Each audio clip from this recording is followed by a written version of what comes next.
Alright, so here we go, 731.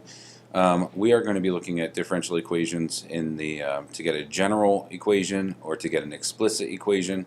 And then we're also going to start with a little bit of growth and decay. We will finish this up in the 732 notes, kind of doing the same thing. So let's go ahead and get started here. So for our differential equations, some steps that you can use to solve them. First of all, you want to separate the variables. We want to get the y's and the dy on the left, the x and the dx's on the right, and then we take the antiderivative of both sides. Always want to remember plus c when we're dealing with an antiderivative or an indefinite integral. And then we're going to have some cases where we need to solve them explicitly, which we will plug in some values for x and y and solve for c. And then we want to try and get y by itself if it is possible. Sometimes it's not possible, but sometimes it is. So let's go ahead and do some of these examples.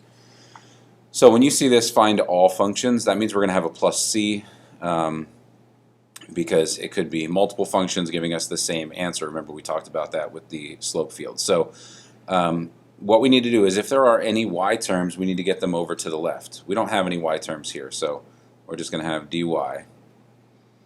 On the right hand side, we're going to have secant squared x plus 2x plus 5, and we're going to move that dx over there. Now the reason why we're doing that is because in our next step we will need to go and take an integral of both sides. Okay, so the integral of dy, or 1 dy, you could look at it like that, is just y. Now we're not going to put a plus c here, we're just going to put 1 plus c over on the right hand side. So this is really testing all of our integrals, so we want to make sure that we know all of these. Hopefully you know them all by now, but if not, better late than never. Now's a good time to start learning them. So the integral of secant squared x is tangent x plus the integral of 2x if we add 1 and divide by, we add 1 to make it x squared and then divide by 2. The 2's cancel out. Plus the integral of 5 is just 5x. And here is where we will put our plus c. So that is your final answer for that one. Next, again, same idea here. We do not have a y term, so we're going to leave the dy over here on the left. It'll be by itself. And then we will have 4x plus 4x over square root of 16 minus x squared. Hopefully you recognize what that is. Dx, so put all this in parentheses here. And then we will, again, take our integral. So we take the integral of both sides. Okay, that's a function, just like a derivative is a function, a limit is a function, a square root is a function. You know, integrals they're functions. Okay, they're just functions that give us areas under curves.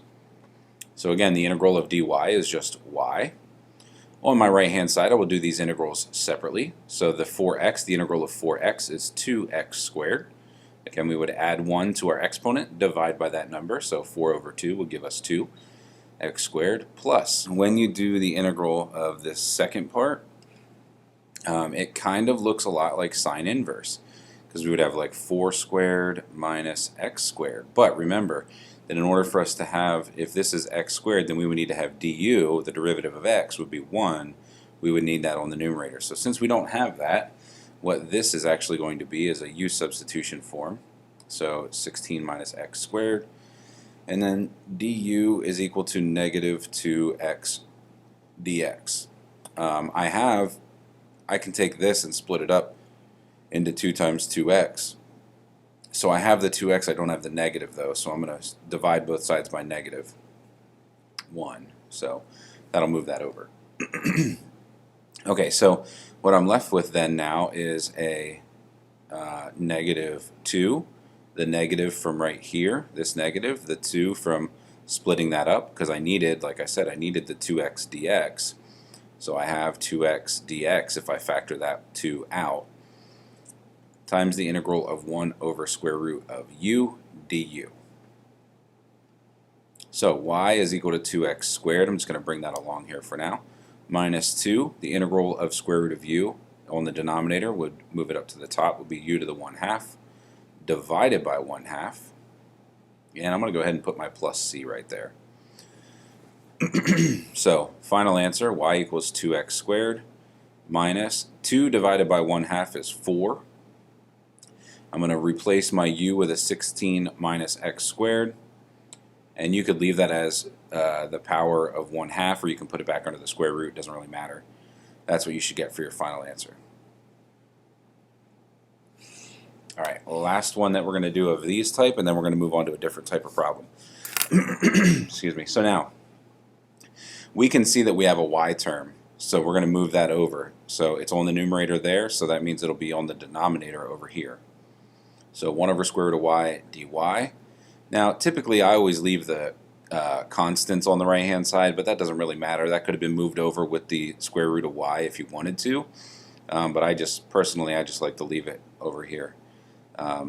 And really like factoring it out. Because it's a constant, we're just going to take that out of the integral. Alright, so that's what separating the variables looks like. Moving the y terms over to the left, the x terms and the dx over to the right, and now we're ready to do our integral. So this is our next step, integral. Take the integral of both sides. The integral of 1 over square root of y is y to the 1/2 divided by 1/2. Or 2 square root of y, if you want to look at it that way. Over here I have 4, and what I'm going to do again is u sub and say u is equal to, ln of x, so du is equal to 1 over x dx. Okay, so I'm looking at 4 times the integral of u du. So 2, I'm just going to rewrite this, 2 square root of y equals 4. The integral of u would be u squared over 2. And here I'll put my plus c. Excuse me. So last step, I am going to substitute in for y the ln of x. So it'll be ln of x, that quantity squared. And instead of doing divided by 2, I'm going to do 4 divided by 2 and make this a 2. And plus c over here. Now they both also have a 2 again, so I'm going to divide these 2's out. Now I'm left with the square root of y, so my last step will be to square both sides of this. Okay, so my final answer is y equals bracket, parenthesis, because the ln of x is squared in itself, and then we have plus c, and that whole right hand side is squared. So that is your exact general solution. Alright, up next. Excuse me. Up next, we're going to look at some explicitly solved. We're going to look at this generally first, and then we'll solve for c using this initial condition that we're given right here. So let's start it off by taking the dy and moving that over. So we'll the 2y. Multiply both sides by 2y, you get 2y dy. Multiply by dx, we get 5x dx. I got my y's and dy's on one side, my x's and dx's on the other side. Now I take my integral, and the integral of 2y is y squared equals the integral of 5x would be 5x squared divided by 2 plus c. Now personally, I like to just take my x's and y's, this is x, this is y, and plug them in to get c.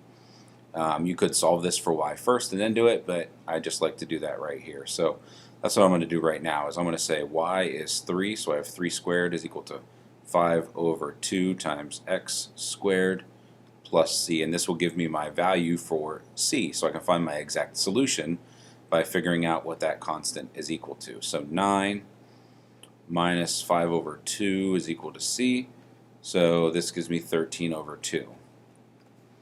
So then I come back over here and I substitute that back in to my equation for c. Okay, and the last step, we need to take the square root of both sides. You could probably leave it like this. You would probably see a solution like this. You could also see the plus or minus the square root of 5 over 2 x squared plus 13 over 2.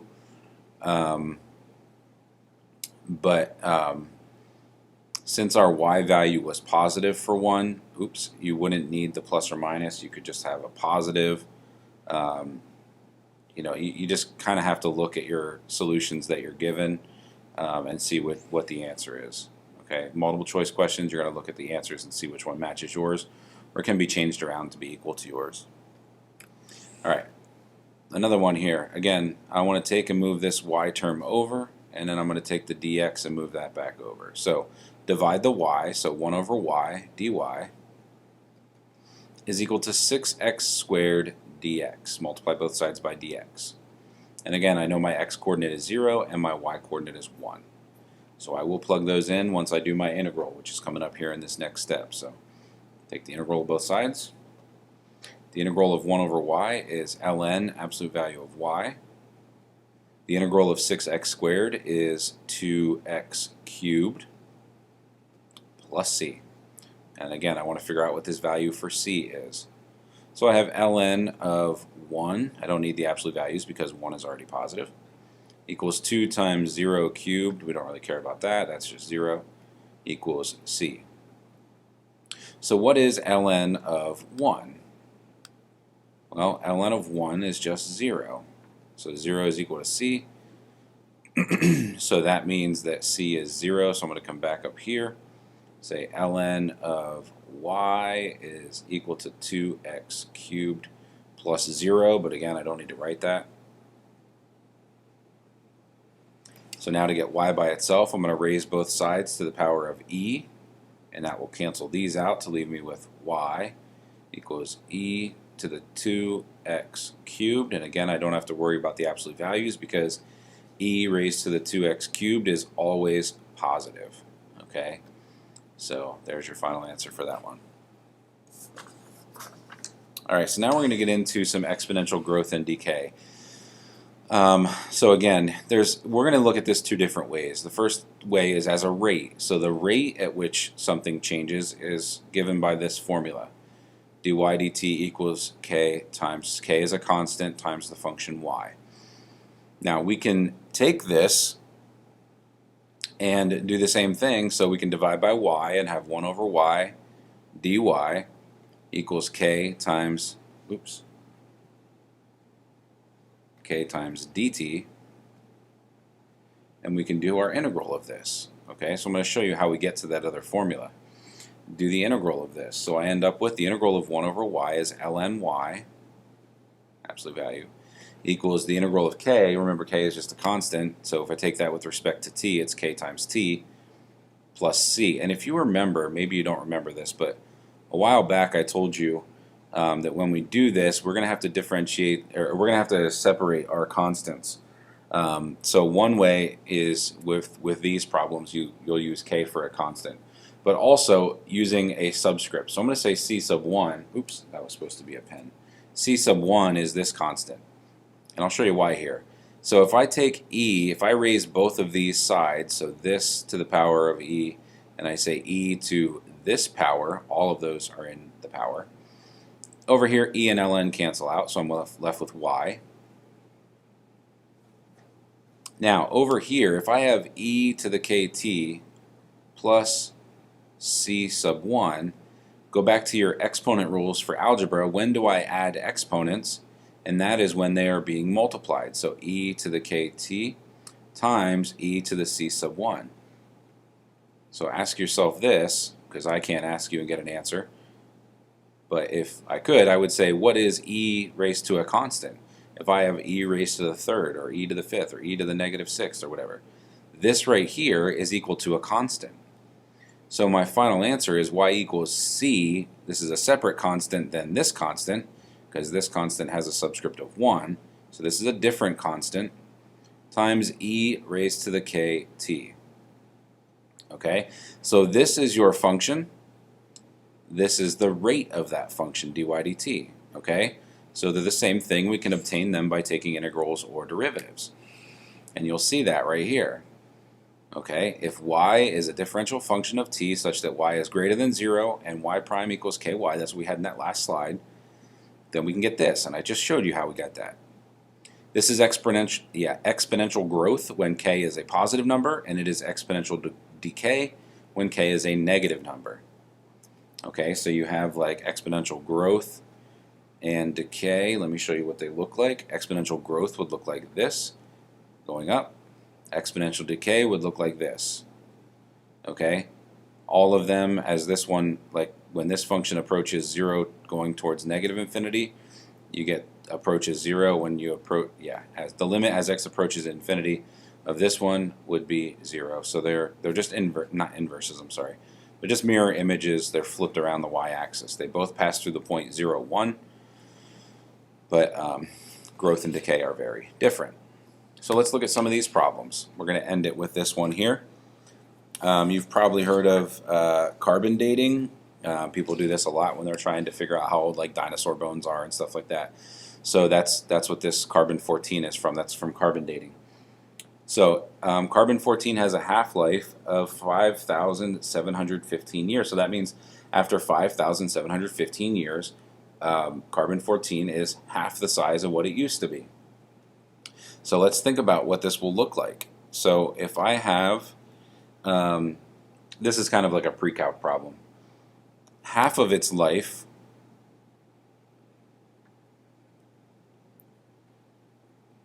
will be gone after t over 5,715 years, right?